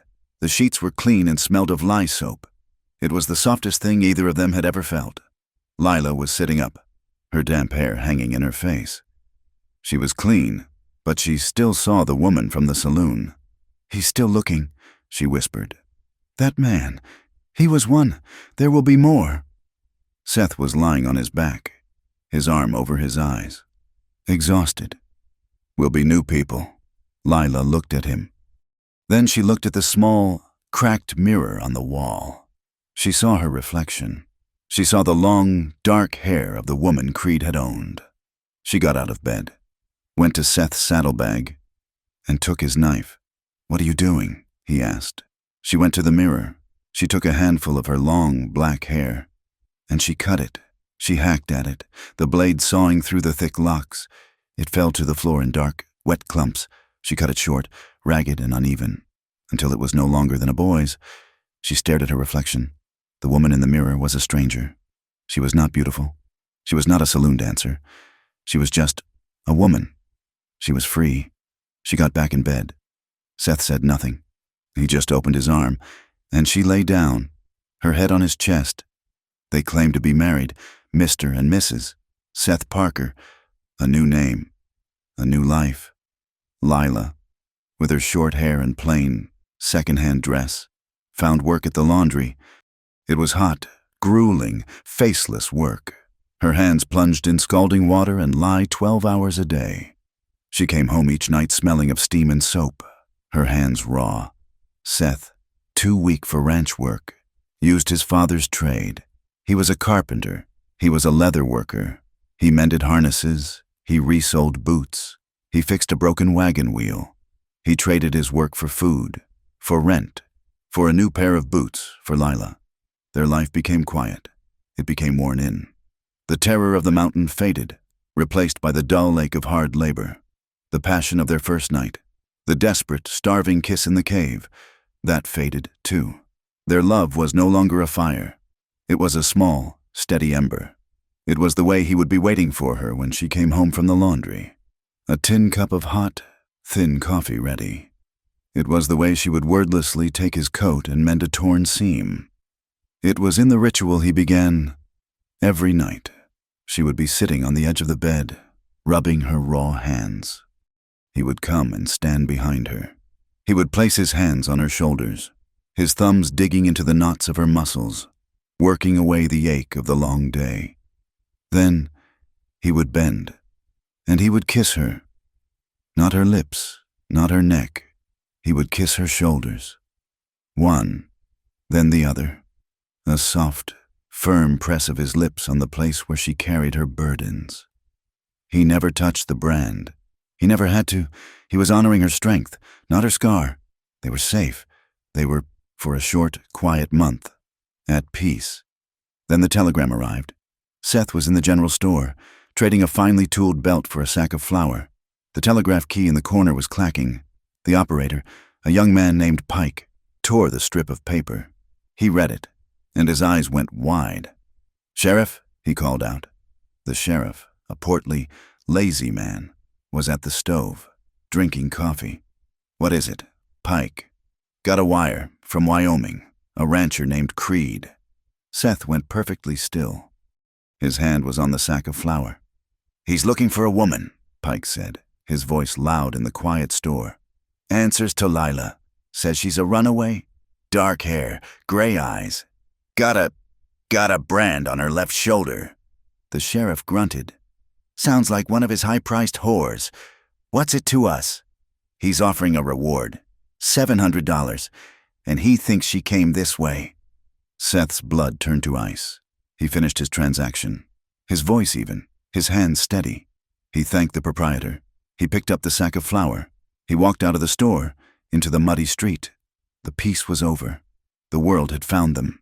He was standing in the doorway, the 50-pound sack of flour slung over one shoulder. He said nothing. He just looked at her, his face a gray, grim mask. Lila, who had been mending his shirt, let her hands fall still. She knew. The peace was gone. He walked past her and set the sack down by the small, cold stove. He did not look at her. He looked at their meager possessions, the one spare blanket, the small crate of food, his leather-working tools. "We can be gone by dark," he said, his voice flat. "We can sell the tools for a mule, head north, up into the Idaho territory. They'll never find us there."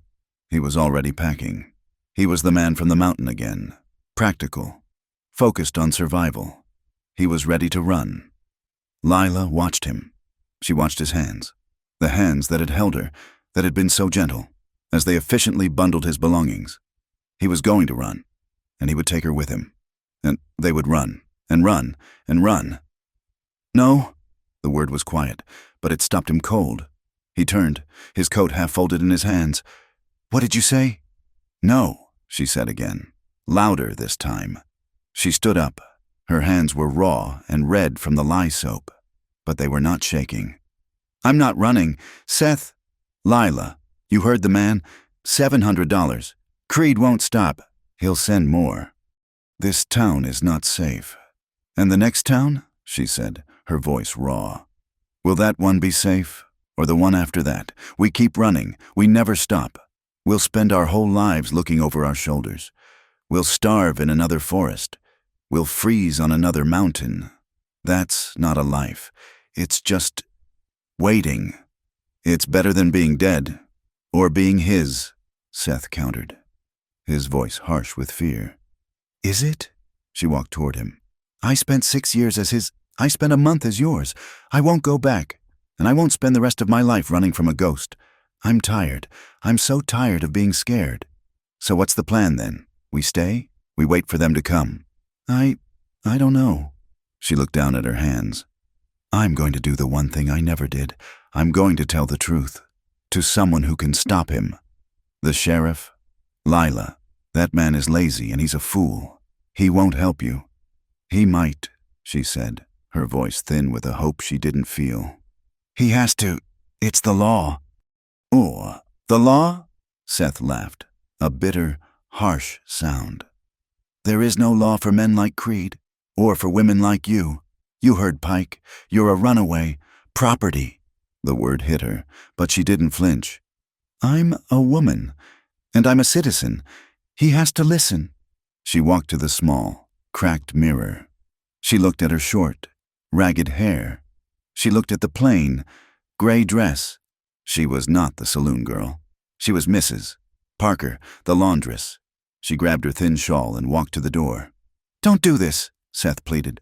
"Lila, please, let's just go." "You can go, Seth," she said, her hand on the doorknob. She didn't look back at him. "You should. You're a wanted man. You don't have to be part of this. You can be free." "That's not what I meant," he said, his voice low. "I know, but I have to do this." She left. She walked down the stairs and into the muddy street, leaving him alone in the room with the half-packed bags and the sack of flour. The sheriff's office smelled of stale coffee, tobacco, and wet dogs. Sheriff Barrows, a portly man with a stained vest, had his feet propped up on his desk. He did not lower them when she entered. "Ma'am," he grunted, not looking up from the paper he was reading. "Sheriff Barrows?" Lila's voice was a small, thin sound. Her hands were clenched so tightly, her fingernails dug into her palms. "That's me. What do you want? Mrs. Gable's laundry isn't missing sheets again, is it?" "No, sir. I'm here to report a crime." He sighed, a long, put-upon sound, and finally lowered his feet. He looked at her. His eyes raked her, from her boy-short hair down to her worn, damp boots. "What kind of crime?" "A man, back in Wyoming. A rancher named Creed. He held me against my will. For 6 years. He hurt me." Barrows leaned back in his chair, his thumbs hooking in his vest. He looked amused. "Hurt you, or just didn't pay you what you thought you were worth?" Lila's face flushed. "No, he branded me like I was cattle." Barrows stopped smiling. He leaned forward, his eyes narrowing. "Did he now? That's a serious accusation." A small, wild hope flickered in Lila's chest. He was listening. "Yes, sir. And he sent that telegram. He's hunting me. I'm not his property. I'm asking for your protection." Sheriff Barrows was silent for a long, heavy moment. He tapped his fingers on the desk. "Let me see it," he said. "Sir? The brand. Let me see it." Lila's blood ran cold. "In here? In front of this man?" But she had come this far. She turned, her hands shaking. She unbuttoned the collar of her dress, her fingers fumbling, and pulled the gray fabric aside, exposing her shoulder, exposing the ugly, puckered scar. She stood there, exposed, her back to him, waiting. "Huh," Barrows grunted. He didn't move from his chair. "Well, he really did it." Lila let out a shaky breath, pulling her dress back into place. She turned to face him, hope in her eyes. "So you'll help me?" Barrows laughed, a short, ugly bark. "Help you? Girl, what do you think this is? That wire says you're $700 of Creed's property. Now, maybe he was rough, but you're a saloon girl. You knew the life. Women like you," he sneered, his voice dropping. "You don't get justice. You get what you're paid for. Now, you've caused enough trouble. I want you and that man of yours out of my town by morning, or I'm wiring Creed myself and collecting that reward." The hope died, the coldness, the despair. It was all back. He was just like the preacher who had sold her. He was just like all of them. The law was just another man who would turn his back. "I see," she whispered, her voice dead. She turned to go. The door of the office slammed open, crashing against the wall. Seth stood in the doorway. His face was white, his eyes burning with a cold, pure fury she had never seen. He had heard it. He had heard it all. "Seth, no!" Lila breathed. Barrows, startled, was halfway out of his chair. "What the hell? This is a private—" Seth didn't say a word. He didn't hesitate. He crossed the room in 2 long strides, grabbed the front of the sheriff's vest, and hit him. It was not a brawl. It was an execution, a single solid punch that landed with a sound like a wet axe splitting wood. It snapped the sheriff's head back, and Barrows went over his desk backward. A mess of papers, coffee, and limbs, crashing to the floor. Seth stood over him, trembling, his right hand split and bleeding. A deputy, who had been dozing in the corner, had his gun out. "Hold it! Hold it right there! Parker, get your hands up!" Seth slowly raised his hands. He didn't look at the deputy. He didn't look at the groaning sheriff. He looked at Lila. His face was still a mask of white-hot rage, but his eyes were full of a terrible, protective sorrow. "Don't you ever," Seth breathed, his voice shaking, "talk to her like that again." The deputy jammed the gun in his back. "You're done, Parker. You're done." They locked him in the back cell. Lila stood, frozen, as they dragged him away. She heard the heavy, iron clang of the cell door and the final, grinding sound of the key in the lock. She visited him that evening. The jail was cold, dark, and smelled of rust and despair. Seth was sitting on the thin cot, his head in his hands. His own hand was wrapped in a bloody rag. She stood at the bars, her heart aching. "They say they'll hold you for the circuit judge," she whispered. "Assaulting an officer. They say you'll get 5 years. Seth, why?" He looked up. His face was bruised from the deputy's handling, but his eyes were clear. "I told you, he had no right. But your freedom, your life." "What life?" he said, and stood. He walked to the bars, stopping so close she could feel the warmth of him. "Running, hiding, that's not a life. You were right." He reached through the bars, his hand cupping her cheek. Lila's tears, which had been frozen inside her, began to fall.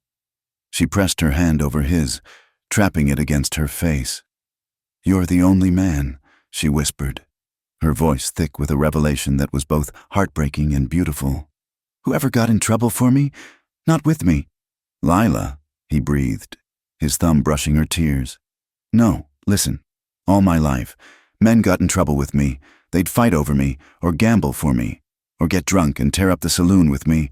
But it was all about them, about their pride, about owning me.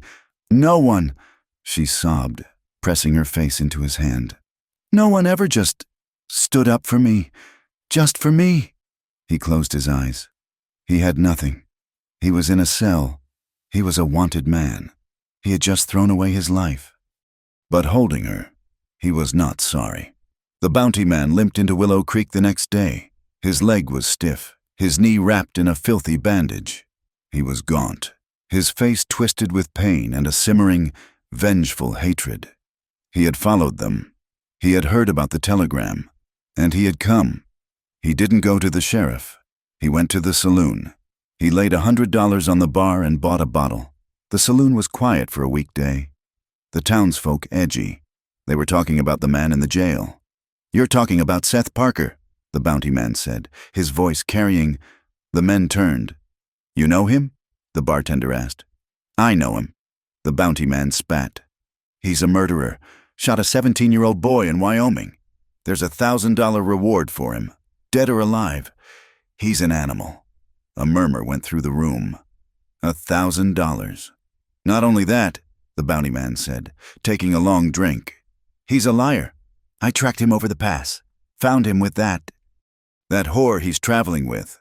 I told him he was under arrest, and he shot me, in the back. Left me for dead." The lie was ugly, and it was effective. "And the woman?" a man asked. The bounty man laughed. "The woman? She's the worst of them. A saloon whore from Creed's. She's poison. Got that poor fool Parker wrapped around her finger. She's the one who gets men to do her killing for her. They're a plague, the two of them. And they're in your town." The news spread like fire in a dry prairie. It took less than an hour. The fear of a dangerous murderer in their jail, mixed with their pious, self-righteous judgment of Lila, was a potent combination. By nightfall, the mob had formed. It wasn't just men. It was women, too. The decent women of the town, clutching their shawls, their faces pinched with righteousness. They gathered outside the saloon, their husbands holding torches and rifles. "We don't want his kind here. Run him out. Run the whore out with him." Sheriff Barrows, his jaw a swollen, purple mass, looked out his window at the 50 angry faces. He was not going to risk his skin for the man who had hit him. They marched to the jail. "Get him out, Barrows, or we'll burn the jail down with him in it." Lila, from her attic window, watched them come. Her first instinct was to hide, to bar the door, to crawl under the bed. Run, hide, disappear. But she saw the torches. She heard their voices. They were going to kill him. They were going to drag him from that cell. She thought of Seth, his hand through the bars. She thought of him carrying her from the fire. She thought of him covering her scar with his hand. "You don't have to earn me. No more running." She walked out of her room. She walked down the stairs, past a terrified Mrs. Gable, and out the front door. She walked through the center of the mob. The men fell back, surprised, their faces twisted with hate and confusion. She walked through them, her head held high, until she reached the small set of wooden steps that led up to the jailhouse door. Beside it, stark and bare, was the town gallows. She climbed the 3 steps of the gallows platform. "Stop!" she yelled. Her voice, practiced in the laundry, cut through the angry murmur. The mob went silent.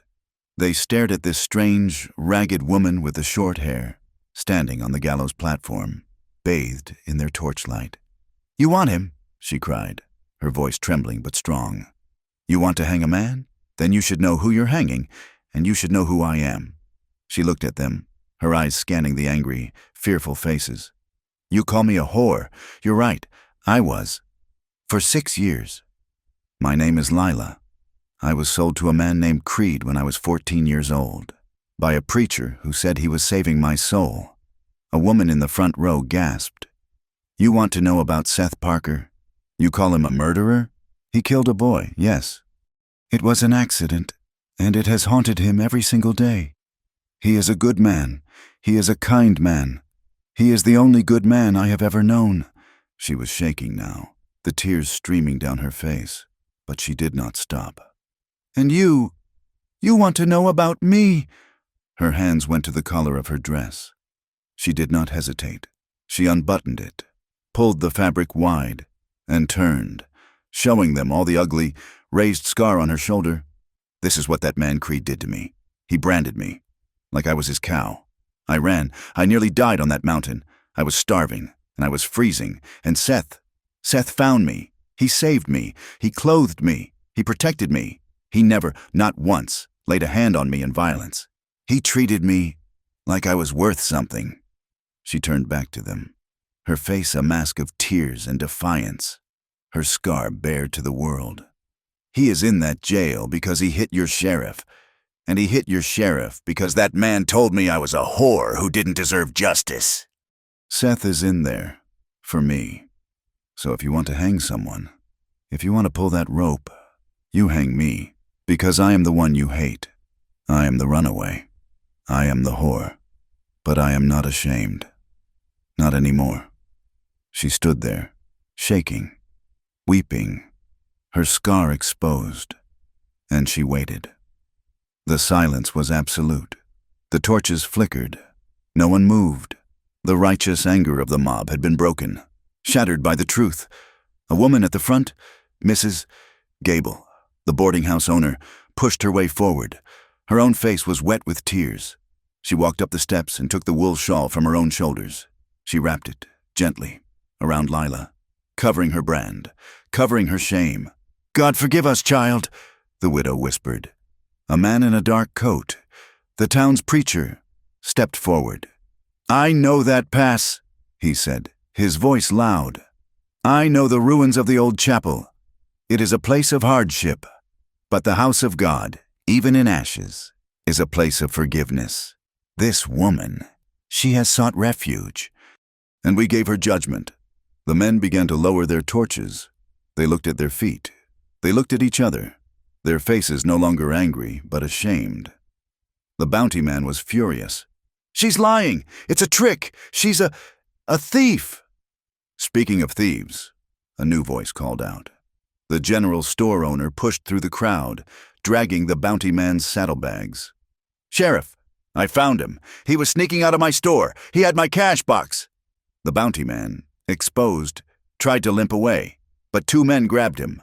Sheriff Barrows had watched the whole thing from his window. His jaw was purple. His pride was ruined.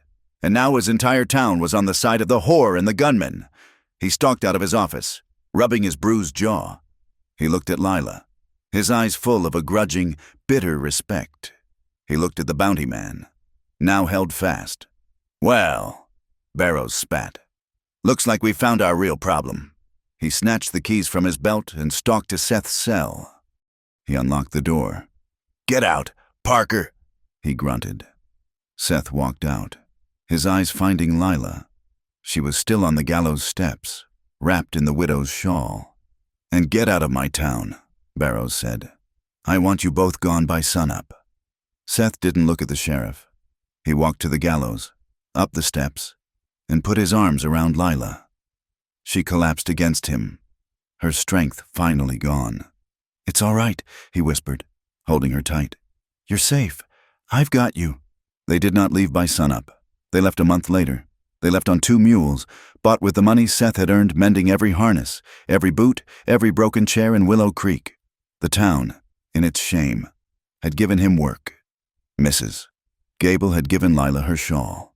They did not go south. They did not go north. They went back up the mountain. The pass was clear. The snow was gone. The world was a riot of green. The spring they had waited for was finally here. They rode to the place where the chapel had been. It was gone. The fire had been total. All that remained was a foundation of scorched, blackened stones and a pile of charcoal. It was a grave, but the mountain was alive. Bluebells and wild onion were pushing up through the ash. Seth got off his mule. He went to the other and unstrapped a long, heavy piece of wood. It was a new crossbeam, cut and planed by his own hands. He walked to the foundation, and with a grunt, he set the beam across the stones. It was the first piece of a new home, a new start. Lila slid off her mule. She was carrying a small cloth sack. She walked to the center of the ruins, where their fire had been. She knelt in the ashes. She opened the sack, and with her raw, laundry-scalded hands, she began to plant wildflower seeds. She was planting life in the place of their death. Seth came and knelt beside her. He didn't say anything. He just took her hands in his. They were no longer the hunted. They were no longer the damned. They were just Seth and Lila. He leaned in, and she met him halfway. They kissed, there among the ashes. It was not the desperate, frantic kiss of the forest. It was not the reverent, sacred kiss of their first night. It was a kiss of quiet peace. It was slow, and it was deep, and it tasted of wood smoke and wildflowers. It was not survival. It was resurrection. Thank you for listening to this story. I'd love to know where you're listening from, so please drop a comment and let me know. Be sure to subscribe to From Wild West for more stories like this one, and share your thoughts about Seth and Lila.